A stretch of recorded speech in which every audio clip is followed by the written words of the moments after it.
नमस्कार. सर्वात पहिल्यांदा तुम्हा सगळ्यांना गटब पूर्व परीक्षा आणि गटक पूर्व परीक्षेसाठी खूप साऱ्या शुभेच्छा. राहिलेल्या दिवसांमध्ये तुम्ही काय करू शकता आहात? 1, 2 ज्यांनी आधी अटेम्प्ट दिलेला आहेत असे विद्यार्थी, 3 जे नव्यानं प्रिपरेशन करतात आहेत असे विद्यार्थी. या 3 भागांमध्ये हा व्हिडिओ असणार आहे. पण सुरुवात ही परीक्षा समजून घेण्यापासून असणार आहे. मी म्हणून त्याला नावच दिलेलं आहे अंडरस्टँडिंग द गेम. सगळ्यात पहिल्यांदा ना तुम्ही सगळ्यांनी आधी खेळ समजून घ्या. मी बऱ्याच विद्यार्थ्यांशी ज्या वेळेला बोलतो त्यावेळेला असं कळतं की मेजर विद्यार्थ्यांचा प्रॉब्लेम आहे की हा 2-3 मार्कांनी सर आमचा रिझल्ट गेला. हे बघा, कट ऑफ वाढलेले आहेत, वाढणारच आहेत आणि दिवसेंदिवस पुढेच जाणार आहेत. त्याच्याकडे तुम्ही जाऊ नका. तुम्ही स्वतःचा अभ्यास वाढवण्याकडे लक्ष द्या. तुम्ही परीक्षा आणि परीक्षा पद्धतीला चुकीचं म्हणू शकत नाही आहात. आपला अभ्यास कुठे कमी पडतोय का त्याकडे फोकस करणं खूप जास्त गरजेचं आहे. Understanding the game. पुण्यात मी पीडब्ल्यू मध्ये शिकवतो. पुण्यामध्ये पीडब्ल्यूचे इंटरव्ह्यू सुरू होते त्यावेळेला आता ज्यांनी राज्यसेवेची मेन्स दिलेली आहे असे बरेच विद्यार्थी आता 2024च्या झालेल्या परीक्षेमध्ये सिलेक्ट सुद्धा झालेले होते, ज्याच्यात त्यांनी कोणी STI, कोणी ASO, कोणी आधीच टॅक्स असिस्टंट म्हणून काम करतंय असे विद्यार्थी. त्यांच्याशी बोलत असताना 2-3 गोष्टी नव्यानं चांगल्या समजल्या. माझ्याकडे ज्या गोष्टी होत्या त्याच्यात अधिक मला सुधारणा करता आली. इंटरेस्टिंग आहे. आता आपण फक्त हा व्हिडिओ प्रिलिम्ससाठी बनवतोय म्हणून मी पूर्णपणे प्रिलिम्स बद्दलच बोलणार आहे. दोस्तांनो, प्रिलिम्स मध्ये पास होणाऱ्या विद्यार्थ्यांचा नॉर्मल अटेम्प्ट हा 90 ते 100 आहे. माझा पहिला प्रश्न आहे, जे लोकांचा स्कोर येत नाहीये किंवा जे असे विद्यार्थी आहेत की जे म्हणतात आहेत सर आम्ही नापास होतोय, तुमचा एवढा अटेम्प्ट होतोय का? 1. 2 मग तुम्ही हा कधी फोकस केलाय का की माझा अटेम्प्ट जर ह्यापेक्षा कमी होतोय तर का होतोय? बघ, आता इंटरेस्टिंगली ह्याच्यात एक निगेटिव्ह मार्किंगचा खेळ पण मस्त आहे. जे विद्यार्थी 90 ते 100 अटेम्प्ट करतात आहेत, आपण धरून चालूया की तुमच्याप्रमाणे त्यांचे सुद्धा 20-25% निगेटिव्ह झाले. ठीक आहे, की त्यांचे स्कोर कमी झाले. 25 जरी आपण पकडला तरी इथे स्कोर होतोय 75. 25 प्रश्न चुकलेले आहेत, त्याचे जे काही कमी होतात ते होतात ते स्कोर गो थ्रू करतात. वरास तुम्ही काय करता ते सोडवताना 60 सोडवतात. इथे चला तुमच्यात निगेटिव्ह होण्याची प्रोबॅबिलिटी फक्त 20% असं समजूया आपण. तुम्ही बघा ना, इथे निगेटिव्ह करून तर तुम्ही रेसच्या बाहेरच जातात. मग आता हे पास का होतात आहेत आणि तुम्ही नापास का होतात आहेत याच्यातला पहिला खेळ समजून घ्या की त्यांचा पेपर कंप्लीट होतोय वाचून सोडवून. त्यामुळे सर्वात पहिली आणि महत्वाची गोष्ट ती म्हणजे की बरोबर सोडवणे हा खेळच नाहीये. कमी वेळात बरोबर सोडवणे हा खरा खेळ आहे. Understanding the game. खेळ समजून घ्या आधी. त्याकरता उदाहरण देण्यासाठी मी इथं या बाबर आझमचं नेहमी उदाहरण देत असतो. खरं तर या पाकिस्तानी प्लेयर्सला खेळच कळत नाही. वेस्ट इंडिजच्या विरुद्ध मालिका चाललेली असताना बॅट्समनच्या थायपॅडला बॉल लागला आणि बॉल लेफ्टला ट्रॅव्हल करायला गेला. स्लिपला उभा होता. कीपर बॉल घ्यायला गेला, कीपरने ग्लोव्ज सोडला, या येडानं ग्लोव्ज पकडला आणि ग्लोव्जने बॉल झेलला. ऑपोजिट टीमला अंपायरनं 5 रन एक्स्ट्रा दिलेले होते. याला म्हणतात खेळ न कळणे. जर तुमचा रिझल्ट येत असेल आणि जर तुमचा रिझल्ट येत नसेल, रिझल्ट येणाऱ्यांना खेळ कळलेला आहे, रिझल्ट न येणाऱ्यांना खेळ नाही कळलेला आहे. पहिला मुद्दा. दुसरा मुद्दा, बरेच विद्यार्थी जे प्रिपरेशन करतात आहेत, ज्यांनी आधी अटेम्प्ट दिलेला आहे, ते प्रश्नाचं स्वरूप तिथे जाऊन इव्हॉल्व्ह करतात की अरे हा प्रश्न असा आहे. एक उदाहरण देतो, असर्शन अँड रिझनचा क्वेश्चन. तिथं जाऊन तुम्ही जर ऑप्शन वाचत बसत असाल तर तुमच्यासारखे वेडे तुम्हीच आहेत, तुमच्यासारखे वेडे तुम्हीच आहात. ऍसर्शन रिझन तुम्हाला माहिती पाहिजे. ऍसर्शन रिझन मध्ये पहिलं ऑप्शन हे, दुसरं ऑप्शन हे, तिसरं ऑप्शन हे, चौथं ऑप्शन हे असणार आहे. तुम्ही फक्त ऍसर्शन आणि रिझन वाचायला वेळ घालवला पाहिजे, ऑप्शन सापडवायला नाही. मी तुम्हाला जो आधीचा पहिला मुद्दा सांगितला होता ते म्हणजे 60 मिनिटात 100 प्रश्न सोडवणे. मी तुम्हाला जो दुसरा मुद्दा ऍड करतोय याच्यामध्ये तो असणारे एक प्रश्न समजून घेणे, प्रश्न आणि प्रकार समजून घेणे. जसं की मी तुम्हाला पहिला प्रकार जो ह्याच्यातला सांगितला तो ऍसर्शन अँड रिझन. दुसरा प्रकार, हे जे विद्यार्थी आधी अटेम्प्ट दिलेले आहेत, बेसिकली ही प्रोसेस आपण आता MCQ सॉल्व्ह करताना सुद्धा रोजच करतो. आता येत्या उद्या परवापासून PW वरती माझे सेशन सुरू होणार आहेत. तुम्हाला ते अटेंड करायचे असतील तर खाली आपलं टेलिग्राम चॅनल आहे, त्याला जॉईन करून घ्या. दुसरा पॉइंट, जोड्या लावा.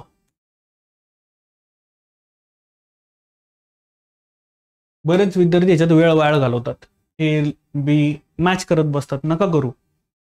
तुम्ही बघा, तुम्ही खालून सुरुवात करा, D पासनं, D C B A.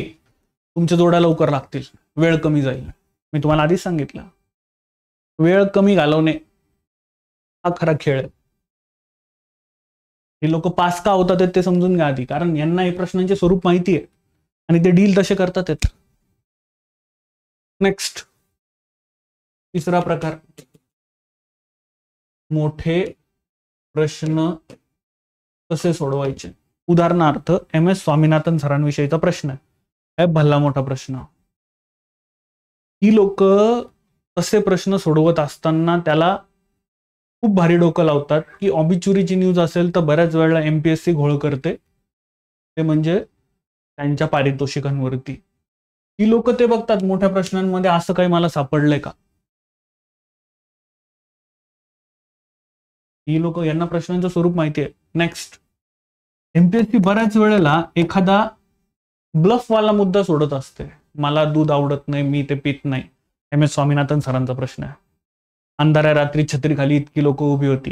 हे जे प्रश्न आहेत ना, याच्यात डोकं लावायला जाऊ नका, हे बरोबरच आहेत. कोण पाहायला जाणार आहे ते. वर्गीस कुरियन सरांचा प्रश्न आहे, मला दूध आवडत नाही, मी ते पित नाही, त्याच्यामध्ये कोण पाहायला जाणार आहे. त्यांनी असं म्हटलं की नाही म्हटलं, ते बरोबरच असणार आहे. अंधाऱ्या रात्री छत्री खाली इतकी लोक उभी होती, कोण पाहायला जाणार आहे, असणारच आहेत तेवढी. कुठून प्रूव्ह करणार आहात तुम्ही ते. त्यावेळेला हे तुम्हाला माहिती पाहिजे की हे स्टेटमेंट बरोबरच आहे. तुम्ही 3 पैकी एक स्टेटमेंट ज्या वेळेला इलिमिनेट करतात ना, तेव्हा 100% प्रोबॅबिलिटीला तुम्ही 66 वरती बरोबर घेऊन येत असतात की आता बाबा रे, एक तर इलिमिनेट मी केलेला आहे, आता बरोबर येण्याची प्रोबॅबिलिटी माझी वाढतीये. म्हणून तिथे लक्षात घ्या, 100ला तुम्ही 66 वरती आणून बसवतात एक इलिमिनेट करून. एक्झॅक्ट वरती जेव्हा आपल्याला जायचंय तेव्हा हे गेम मॅटर करणार आहे.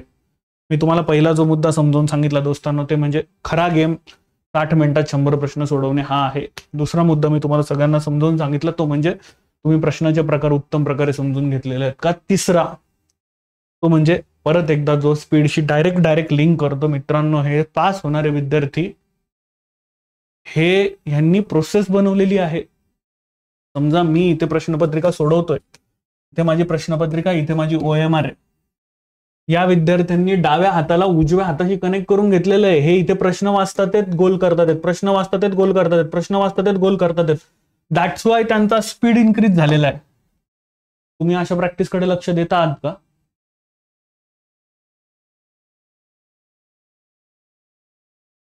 नसेल देत तर जरा प्रामाणिकपणे खाली मला नाही पण सांगा. जो पास होतोय तो पास का होतोय हे पण समजून घ्या.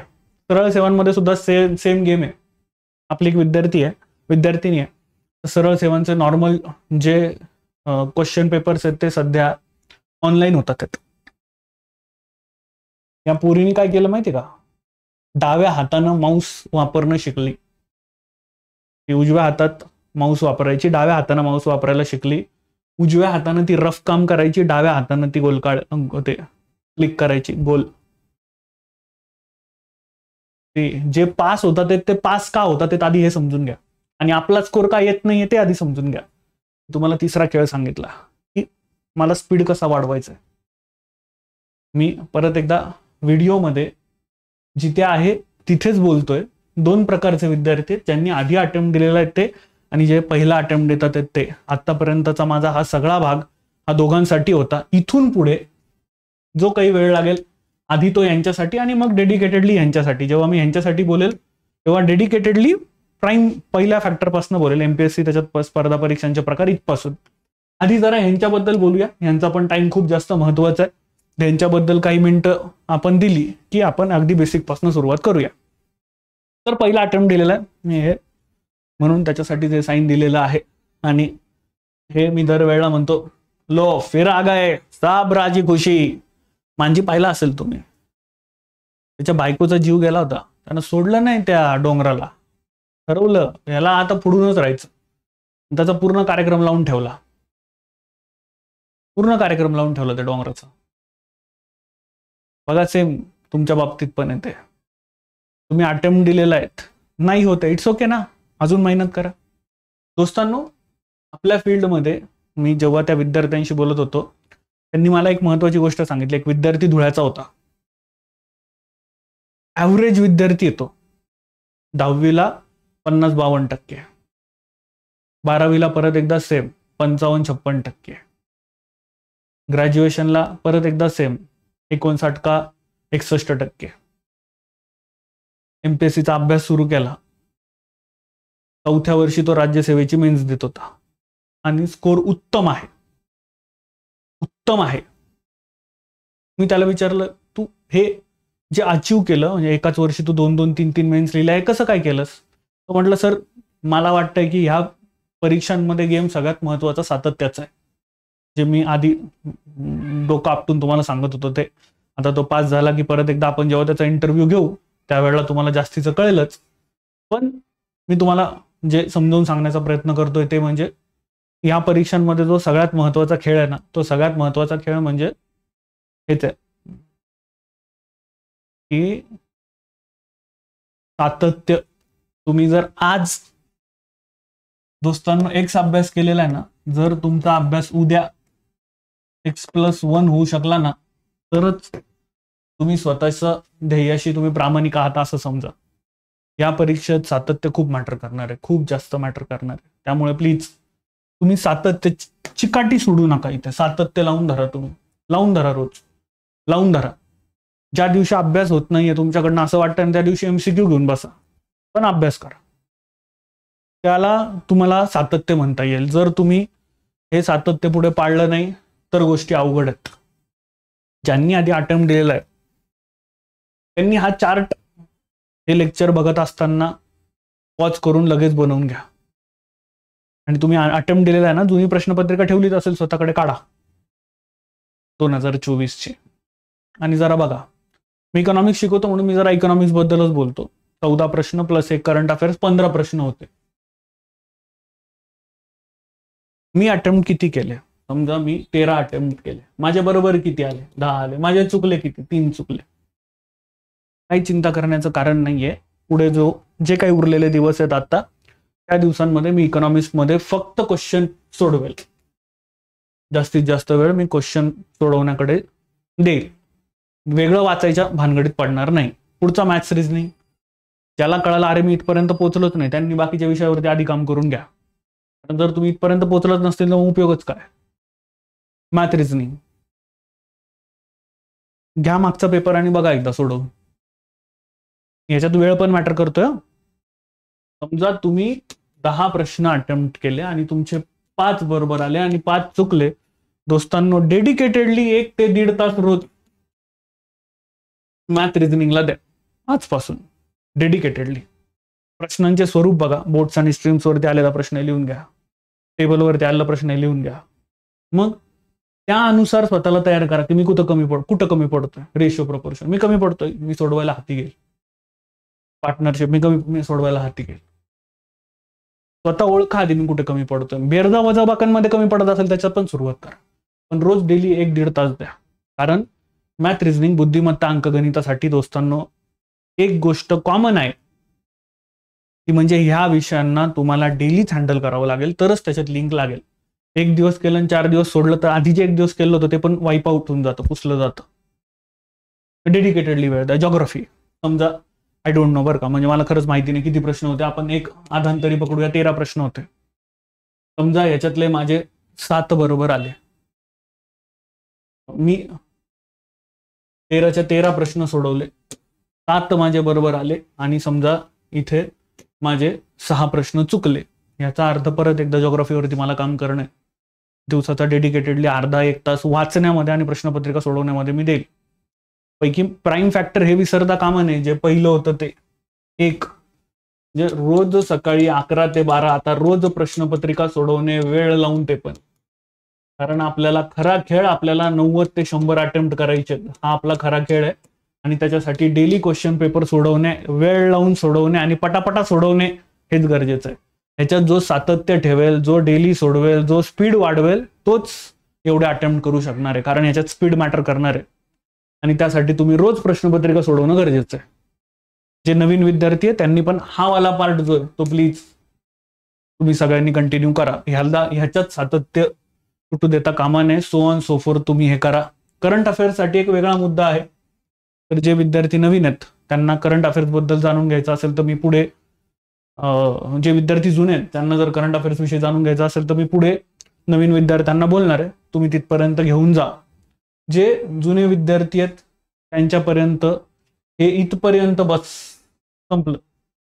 त्यांनी आता करण्याचं काम आहे सेल्फ अनालिसिस, 90 ते 100 अटेम्प्ट पर्यंत पोहोचणे, प्रश्नाचं स्वरूप समजून घेणे, केलेल्या चुका एका वहीत लिहून ठेवणे की मी ही चूक करतोय आणि ही चूक मला नाही करायची. मॅथ्सचे प्रश्न पहिले घेतले तर माझे कमी बरोबर येतात, मॅथ्सचे प्रश्न पहिले घेतले तर माझे जास्त बरोबर येतात, सायन्स पहिलं घेतलं तर माझा कॉन्फिडन्स जातो, इकॉनॉमिक्स आधी घेतलं तर माझे कॉन्फिडन्स वाढतो.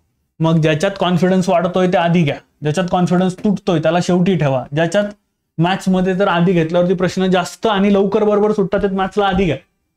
ही तुमची स्ट्रॅटेजी लिहून ठेवा, एक वही आणि पेन तयार करून ठेवा. जुन्या विद्यार्थ्यांनी ज्यांनी अटेम्प्ट दिलेला आहे त्यांच्यासाठी इथे व्हिडिओ संपलेला आहे. कृपया तुम्ही व्हिडिओ लाईक नक्की करा. आणि आता उद्या परवापासून PW वरती माझी सिरीज चालू होते, त्याच्यासाठी आता आपला जो चॅनल आहे त्याला तर तुम्ही सबस्क्राईब करा. खाली आपलं टेलिग्राम आहे त्याला जॉईन करून ठेवा, सो दॅट तुम्हाला सगळ्यांना डेली माझे लेक्चर्स तिथे बघता येतील. तर जे नवीन विद्यार्थी आहेत, नया है वह, त्यांच्यासाठीचा कार्यक्रम चालू.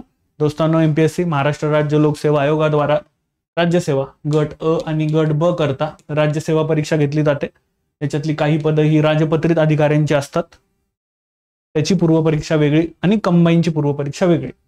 कंबाईनमध्ये 2 स्पर्धा परीक्षा आहेत, गट ब आणि गट क. आधी यांचे पेपर एकत्रित व्हायचं, एकच पेपर व्हायचा, पण मागल्या वर्षीपासून आयोगाने ठरवलं नको लयच घोळ होता तिथे कट ऑफ मध्ये, एक काम करा दोघांना वेगळं करा. आता दोघांना वेगळं केलेलं आहे, पण जो परीक्षा पद्धती आहे तीच सेम आहे. ठीक आहे, परीक्षा वेगळी नाही. गट ब मध्ये टॅक्स, STI, PSI, ASO हे 3 पद आहेत. गट क मध्ये आता एक्साइज सब इन्स्पेक्टर ऍड होणार आहेत म्हणतात, शिवाय ARTO पण ऍड होणार आहेत असं म्हणतात. लेट्स सी काय होतं. AMVI पण ऍड होणार आहेत म्हणतात. लेट्स सी काय होतंय, लवकरच कळेल. पण आता tax assistant, clerical typist, technical assistant, industrial इन्स्पेक्टरची ऍड आपल्याला समोर दिसतीये. तर हे जी एकूण पद आहेत ती लास्ट इयरची, मी मुद्दाम लास्ट इयरची जाहिरात कॅरी फॉरवर्ड केली कारण तर त्याच्यात कॉम्प्रिहेन्सिव्ह गोष्टी दिलेल्या होत्या. तर सहाय्यक कक्ष अधिकारी हा विविध मंत्रालयाअंतर्गत काम करत असतो, शिवाय महाराष्ट्र लोकसेवा आयोगामध्ये सुद्धा त्यांचं काम महत्वाचं आहे. राज्य कर निरीक्षक म्हणजे STI ते वित्त विभागाअंतर्गत येतात. पोलीस उपनिरीक्षक गृह, दुय्यम निबंधक हे महसूल आणि वन, त्याच्यानंतर दुय्यम निरीक्षक राज्य उत्पादन शुल्क हे गृह विभाग, तांत्रिक सहाय्यक वित्त विभाग, त्याच्यानंतर कर सहाय्यक वित्त, लिपिक टंकलेखक हे मंत्रालयाच्या विविध प्रशासकीय खात्याअंतर्गत, विविध मंत्रालयाअंतर्गत ती लोक काम करत असतात. तर आता इथे हे जुनं आहे, याला सोडून द्या तुम्ही. मला म्हणायचं आहे की प्रिलिम्स ते मेन्स तुम्हाला 5 महिन्याचा वेळ भेटत असतो, त्याच्यामुळे प्रिलिम्स इतकी चांगली तुम्ही दिली पाहिजे की तुम्हाला त्या रात्री माहिती पाहिजे की आज जरा थोडा आराम करूया, उद्यापासून मेन्सला लागायचंय. तर जे विद्यार्थी नवीन आहेत त्यांनी फोकस आणि गोल हा डोळ्याच्या समोर ठेवा. नो डाऊट तुम्ही नवीन जरी असले तरी तुम्ही 11 ते 12 पेपर सोडवणे, स्वतःची एक नोटबुक तयार करणे, प्रश्नाचं स्वरूप समजून घेणे, हे तुम्ही टाळायचंच नाहीये. हे कॅरी फॉरवर्डच करायचंय. हे बेसिकच आहेत तुमच्यासाठी. याला कॅरी फॉरवर्ड करायचंय. पण जे अगदी बेसिक, म्हणजे ज्यांना असं हवंय की सर अगदी बेसिक पासूनच तुम्ही आम्हाला सांगा, तर त्यांच्यासाठी माझा हा पहिला प्रश्न आहे, तो म्हणजे तुमची परीक्षा देण्याची तयारी आहे का? तयारीमध्ये मी 2 गोष्टींना ठेवतो. एक, तुम्ही अभ्यासक्रम बघितलाय का? आणि 2, तुम्ही प्रश्नपत्रिका बघितल्यात का? अभ्यासक्रम सिलेबस हा तुम्हाला काय वाचायचं हे सांगतो, आणि प्रश्नपत्रिका तुम्हाला कसं वाचायचं हे सांगत असतात. त्यामुळे तुम्ही जर या स्पर्धा परीक्षेच्या त्रिगणेशा करत असाल तर सुरुवात याच्यापासून करा. मी एक उदाहरण देतो तुम्हाला सगळ्यांना. मी इकॉनॉमिक्स हा विषय शिकवतो, त्याच्यामुळे कदाचित इकॉनॉमिक्सचं एक उदाहरण चांगलं देऊ शकतोय. उदाहरण आहे ते म्हणजे, पोरांनो बघा, MRTP वरती प्रश्न येतात. MRTP म्हणजे काय, त्याची जागा कोणी घेतली, त्याला कधी रद्द केलं गेलं, तो कधी आला, हे तुम्हाला कसं कळेल? अभ्यासक्रम पाहून, प्रश्नपत्रिका पाहून. पब्लिक फायनान्स वरती दणकावून क्वेश्चन्स आहेत, कसं कळेल? अभ्यासक्रम बघून, प्रश्नपत्रिका बघून. तेच EPZ वरती क्वेश्चन आहे, कसं कळेल? अभ्यासक्रम आणि प्रश्नपत्रिका बघून. हे इकॉनॉमिक्सची उदाहरण दिली मी तुम्हाला. अख्खं पुस्तक वाचत बसायचं की स्मार्ट स्टडी करायचा हे तुमच्यावरती आहे. हे तुम्हाला अभ्यासक्रम आणि प्रश्नपत्रिकांवरतून कळेल. डायरेक्ट पुस्तक हातात घेऊन नाही कळणार. इनफॅक्ट माझं तर मत आहे की डायरेक्ट संदर्भ पुस्तक हातात घेऊच नाही, तो मूर्खपणा आहे सगळ्यात मोठा. सगळ्यात पहिल्यांदा अभ्यासक्रम, मग प्रश्नपत्रिका, मग स्टेट बोर्ड, मग रेफरन्स बुक पाहिजे. हीच ऑर्डर पाहिजे, तरच ते गणित नीट चालेल. अन्यथा ते गणित जे आहे कुठं ना कुठं तरी जाऊन तुटणार आहे. ठीक आहे. जे विद्यार्थी नवीन आहेत त्यांनी एक लक्षात घ्या की इथे मी जे तुम्हाला बायफ्रिकेशन परीक्षेचं दिलं, त्यामध्ये राज्यसेवेत पूर्व परीक्षा, मुख्य परीक्षा आणि इंटरव्ह्यू, त्याला पर्सनॅलिटी टेस्ट म्हणतात, ती असते. इथे कंबाईन मध्ये गट ब च्या PSI साठी फक्त फिजिकल आणि इंटरव्ह्यू किंवा पर्सनॅलिटी टेस्ट होते. ठीक आहे. बाकी इथे कुठेच इंटरव्ह्यू नावाचा प्रकार दोस्तांनो नाहीये. पुढला पार्ट लक्षात घेण्याची गरज आहे ते म्हणजे बघा, पोलीस उपनिरीक्षक संवर्गातील पदभरतीसाठी शारीरिक चाचणी असते 100 गुणांची, आणि यामध्ये किमान 70 गुण तुम्हाला मिळवायचे, तरच तुम्हाला मुलाखतीला बसू दिलं जातं. 40 गुणांची पुढे मुलाखत असते मग तुमची. मग मुख्य आणि मुलाखतीतले जे गुण आहे त्या अंतर्गत तुमची निवड प्रक्रिया केली जाते. पुढे पॉइंट नंबर 7.3 खूप महत्वाचा आहे, जो मी तुम्हाला आता इतक्यात सांगितलं की PSI करता निवड प्रक्रिया ही अशी आहे. बाकीच्यांकरता निवड प्रक्रिया जी आहे ती फक्त मुख्य परीक्षेला तुम्हाला मिळालेले मार्क, बाकीच्या पदांकरता सर्व. 7.4 मध्ये बघा, कर सहाय्यक, सहाय्यक कक्षा अधिकारी, लिपिक, टंकलेखक यांच्याकरता टंकलेखन कौशल्य अनिवार्य आहे. अनिवार्य म्हणजे करावंच लागेल. मग आता इधर इंग्लिश और इधर मराठी या दोघांपैकी एक तुमचं टायपिंग झालं पाहिजे. दोघांपैकी एक चालेल, दोघांपैकी एक चालेल. खाली आपल्या टेलिग्राम चॅनलला ऍड टाकलेली आहे, कोणाचं किती लागतं एकदा जाऊन कन्फर्म करून घ्या. मराठी इंग्लिश किती वर्ड पर मिनिट लागतं ते टाकलेलं आहे, खाली ऍड मध्ये आहे, तुम्ही जाऊन चेक करून घ्या. आणि मग पुढे आयोगाच्या संकेतस्थळावर स्वतंत्रपणे प्रसिद्ध करण्यात आलेल्या परीक्षेच्या योजना, पद्धती, अभ्यासक्रमानुसार अंतिम निकाल देण्यात येईल. तो अभ्यासक्रम आपण बघणारच आहोत. महाराष्ट्र अराजपत्रित गट ब सेवा मुख्य परीक्षा ही ते म्हटलेले होते आम्ही संगणक प्रणालीवरती घेऊ, पण ह्याचं इम्प्लिमेंटेशन अजूनही झालेलं दिसायला येत नाही. साधारण हे सगळे डॉक्युमेंट लागतात, हे तुमच्याकडे तयार पाहिजे. नवीन विद्यार्थ्यांसाठी आहे. मी तुम्हाला सांगितलं परीक्षा देण्याची तुमची तयारी आहे का, त्याच्यात मी तुम्हाला हे 2 पहिले पॉईंट सांगितले की बाबा रे काय करू आणि कसं करू हे तुला माहिती पाहिजे. आता इथे बघा, मी जसं तुम्हाला सांगितलं व्हिडिओ हा पूर्ण पूर्व परीक्षेसाठी आहे, त्यामुळे आता मुख्य परीक्षेवरती मी लक्ष देणार नाही. फक्त PSI पदाकरता फिजिकल आणि पुढे तुम्हाला पर्सनॅलिटी टेस्ट दॅट इज तुमचा जो इंटरव्ह्यू आहे तो होत असतो. आधी या दोघी परीक्षा एकत्र व्हायच्या. मी मुद्दाम जुनच ठेवलेलं आहे सो दॅट समजवणं इझी होईल, दोघातच एक व्हिडिओ तयार होऊ शकेल म्हणून मी जुनच ठेवलेलं आहे, नवीन कॅरी फॉरवर्ड केलेलं नाही. उगाच खाली येऊन कोणीतरी कमेंट करू नका की सर तुम्ही जुनच दाखवतात. जुनं नाही दाखवते मी, तुम्हाला इझी व्हावं म्हणून जुन्याच गोष्टींमध्ये समजावून सांगतोय. इथे बघा पूर्व परीक्षा ही जी आहे ती 100 गुणांची आहे दोघांसाठी. बी ची वेगळी होते, सी ची वेगळी होते, मुख्य परीक्षा वेगळी आहे. ठीक आहे. आता पूर्व परीक्षेमध्ये बघा काय होतं, गट ब आणि गट क पूर्व परीक्षेमध्ये 100 प्रश्न आहेत, गुण 100 आहेत. म्हणतात पदवी पण टफनेस जास्त आहे. या मागच्या वर्षीचा गट ब चा पेपर इझी आला आणि गट क चा पेपर जरा हार्ड आलेला होता. माध्यम हे मराठी आणि इंग्रजी असतं, वरती मराठीत प्रश्न आहे आणि खाली इंग्रजीत असतो. कालावधी 1 तास, जे मी तुम्हाला मगाशी सांगितलं हाच खरा खेळ आहे, तो आयोगाने तुम्हाला सांगितलं. इथे फक्त कळणाऱ्याला वेळ लागतो. आणि इथे वस्तुनिष्ठ बहुपर्यायी म्हणजे MCQ पॅटर्नने तुमची परीक्षा जी आहे ती इथे आयोगाद्वारा घेतली जात असते. आता हा मुद्दा नकारात्मक गुणपद्धती, निगेटिव्ह मार्किंग ही समजून घेणं गरजेचे. समजा तुम्ही 4 प्रश्न सोडवले आणि तुमचा एक प्रश्न चुकला, 1/4 निगेटिव्ह आहे. तुमचा जे 4 बरोबर आलेले आहेत, 4 प्रश्न बरोबर आलेले आहेत, समजा त्याच्यानंतर तुम्ही एक चुकवला, एक प्रश्न चुकवला तर 1/4 तुमचे मार्क कमी होणार, म्हणजे 0.25 मार्क्स तुमचे कमी होणार आहे. 1/4 निगेटिव्ह मार्किंग आहे. एखाद्या प्रश्नाची एकापेक्षा अधिक उत्तरं दिली, जे आता बघा इथे अशा प्रकारे तुम्हाला गोल काळे करायचे असतात. आता समजा मी ए गोल पण काळं केलं आणि सी पण गोल काळं केलं, इथे ते निगेटिव्ह पकडलं जातं.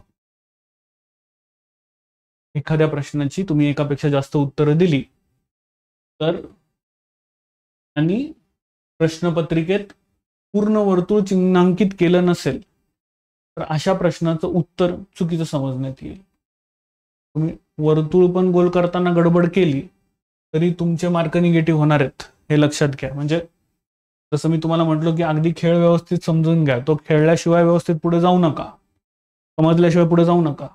वरील कार्यपद्धतीचा अवलंबून करता जर अंतिम गुणांची बेरीज अपूर्णांकात आली, समजा 63.5, 63.5च कॅरी फॉरवर्ड करायचं आहे, कट ऑफ सुद्धा 63.5 असंच लागेल. एखाद्या प्रश्नाचं उत्तर अनुत्तरित असेल तर अशा प्रकरणी नकारात्मक गुणपद्धती लागू होणार नाही. तुम्ही ABCD 1 2 3 4 5 हे प्रश्न सोडवले, 6वा नाही सोडवला तर त्याचा नकारात्मक गुण होणार नाहीये. पण वरचे 3 तुमच्यासाठी महत्वाचे, की निगेटिव्ह कुठे करायचं नाहीये. ठीक आहे. मग आता अभ्यासक्रम काय काय, तर बघा जे विद्यार्थी नवीन आहेत हे सगळं त्यांच्यासाठी चाललेलं आहे. तुम्ही म्हणाल सर खूपच बेसिक सांगतात, तर ऑफकोर्स त्याची गरजच आहे. तर बघा इतिहास, आधुनिक भारताचा इतिहास आणि त्याच्यात स्पेशली महाराष्ट्राचा इतिहास आहे.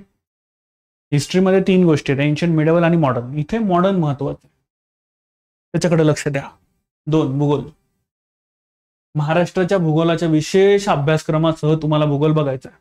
पृथ्वी, जगातील विभाग, हवामान, अक्षांश, रेखांश, महाराष्ट्रातील जमिनीचे प्रकार, पर्जन्यमान, प्रमुख पिकं, नद्या, शहरा, या सगळ्या गोष्टींचा अभ्यास तुम्हाला इथे करायचा. तुम्ही बघा नद्यांवरती तुम्हाला क्वेश्चन दिसतील, अक्षांश रेखांशवरती तुम्हाला प्रश्न दिसतील. इव्हन दो लंडनमध्ये एवढे वाजलेले तर त्यावेळेला इथे भारतात आपल्याकडे किती वाजलेले असतील, तुम्हाला असे प्रश्न दिसतील. हे प्रश्न डिरेक्टली आयोगानं सिलेबस मधनं काढलेले आहेत. हे बघा अर्थव्यवस्था, याविषयी मी तुम्हाला सगळ्यात जास्त मदत करू शकतो, कारण PW वरती मी हाच विषय शिकवतो आहे.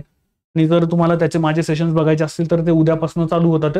खाली आपल्या टेलिग्राम चॅनलची लिंक आहे, तिला नक्की सगळ्यांनी फॉलो करून घ्या. भारतातील अर्थव्यवस्था, उत्पन्न, शेती, उद्योग, बँकिंग, व्यापार, त्याच्यानंतर लोकसंख्या. आता तुम्हाला लोकसंख्येवरती प्रश्न चिकार दिसतील. उदाहरणार्थ 2000 सालची जे पॉप्युलेशन पॉलिसी, तुम्हाला त्याच्यावरची डायरेक्ट क्वेश्चन दिसतील.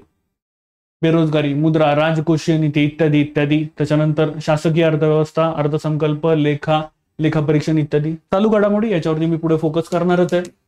राज्यशास्त्र, सामान्य विज्ञान, आता ह्याच्यामध्ये फिजिक्स, केमिस्ट्री, झुलॉजी, बॉटनी, त्याच्यानंतर आरोग्यशास्त्र. हे जरा डेटकडे कोणीच लक्ष देऊ नका बरं का, इथे तुम्हाला ते सिलेबस समजावा हा माझा महत्वाचा उद्दिष्ट आहे. सामान्य विज्ञान आपलं झालं बोलणं. अंकगणित, बेरीज, वजाबाकी, गुणाकार, भागाकार, दशांश, हे आयोगानं असं लिहिलेलं असलं तरी ते प्रचंड अवघड आहे बरं का. आणि बुद्धिमापनाची चाचणी इथे तुमची घेतली जात असते. मित्रांनो, मी जे नवीन विद्यार्थी सुरुवात करतात त्यांना मी पहिल्यांदा सांगितलं की सगळ्यात पहिलं आहे ते म्हणजे सिलेबस. 1. 2, तुम्हाला जे फॉलो करायचंय ते खूप जास्त महत्वाचं ते म्हणजे PYQ बघणे. पहिल्यांदा हे करा. तुम्ही कोणत्याही सिनियरला जरी जाऊन विचाराल जो पास झालेला आहे तरी तो तुम्हाला हेच सांगेल बाबा रे सुरुवात याच्यापासून कर. मग तुमचा तिसरा पॉइंट असला पाहिजे तो म्हणजे स्टेट बोर्ड. दोस्तांनो, मी इकॉनॉमिक्स शिकवतो. मी तुम्हाला जाऊन सांगू शकतोय की जा आणि नॅशनल इन्कम वरचे प्रश्न बघा, तुम्हाला स्टेट बोर्ड वरचे दिसतील. नाही दिसले तर तुम्ही माझं नाव बदलून टाका. जा आणि चेक करा, तुम्हाला डायरेक्ट दिसेल की डायरेक्ट क्वेश्चन आले. डायरेक्ट. स्टेट बोर्ड इतकं महत्वाचं. हे 4 विषय तुम्ही स्टेट बोर्ड साठी फॉलो केले पाहिजे. इतिहास, भूगोल, विज्ञान आणि अर्थशास्त्र. जे 11वी आणि 12वीचं अर्थशास्त्राचं स्टेट बोर्ड आहे ते तुम्ही मित्रांनो फॉलो केलंच पाहिजे. न्यूजपेपर वाचू का?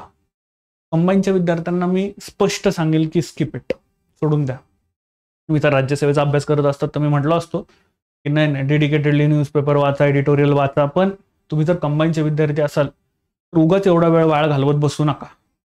बघा, एक सोपी साधी मस्त स्ट्रॅटर्जी सांगतो. फिजिक्सवाला त्यांचं टेलिग्राम चॅनल तुम्हाला भेटून जाईल, त्याच्यावरती जा. त्यांना मंथली करंट अफेअर्स येतात. साधारण 80 पानांची PDF असते. आणि इथे जर तुम्ही कंबाईनचा पेपर देत असाल तर आता गट ब ची मुख्य झाली. तुम्ही त्याच्यात जर जरा डीप डाईव्ह केलं तर तुम्हाला सगळ्यांना कळेल. गट क पण झाली मुख्य आणि गट ब पण झाली मुख्य. तुम्हाला त्याच्यात कळेल की 2024 आणि 2025 चे प्रश्न आलेले आहेत.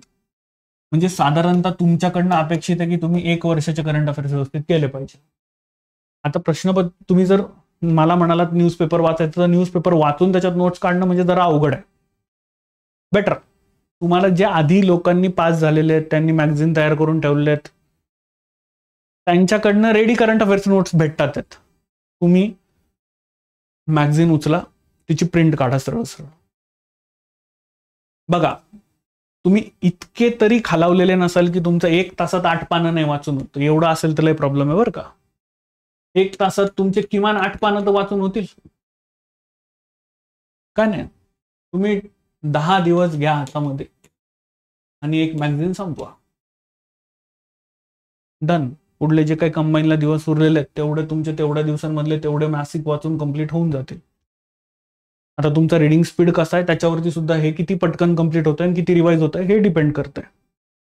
शिवाय रोज तुम्ही करंट अफेअरचे क्वेश्चन पण सोडवणारच आहात, तो ते मॅच होतंय दोघंच्या दोघं.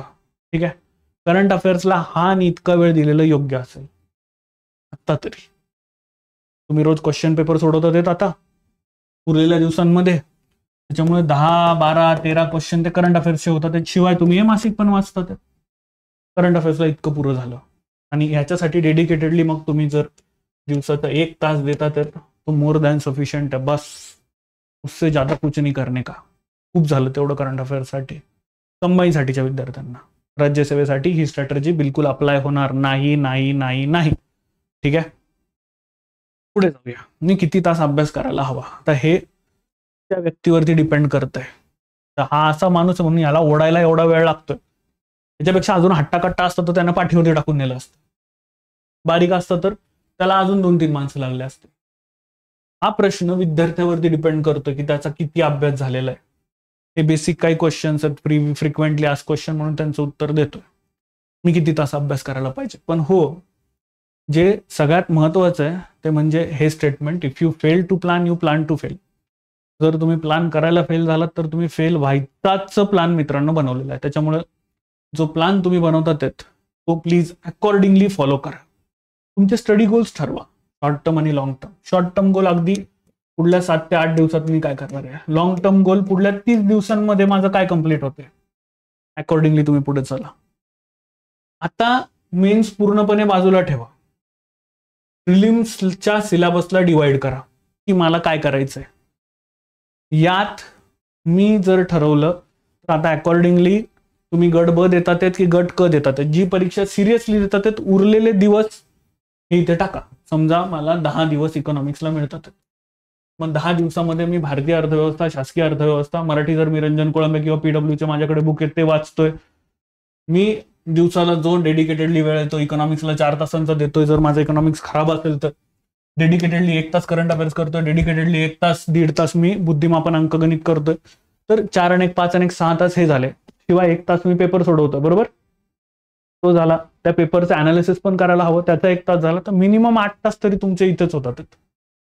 सो ऑन सो फोर्थ तुम्ही हे आयडियल टाइम टेबल तुमचं मित्रांनो बनवू शकता आहात. मग आता अकॉर्डिंगली मी नोट्स पण तयार करू शकतोय का? माझं मत आहे की वेळ जरी हातात कमी असला तरी तुम्ही जे पान वाचलेलं आहे ऍटलिस्ट ते वाचल्यानंतर त्या पानाच्या खाली किंवा वरती किट्स लावा आणि रिव्हिजनसाठी म्हणून तुम्ही काय करा, त्या पेजचे सिनॉप्सिस वरती लिहून ठेवा की या पेजवरती मला हे आणि हे भेटलंय, मी ते वरती लिहून ठेवलेलं आहे. आत्तासाठी ते तरी तयार करा.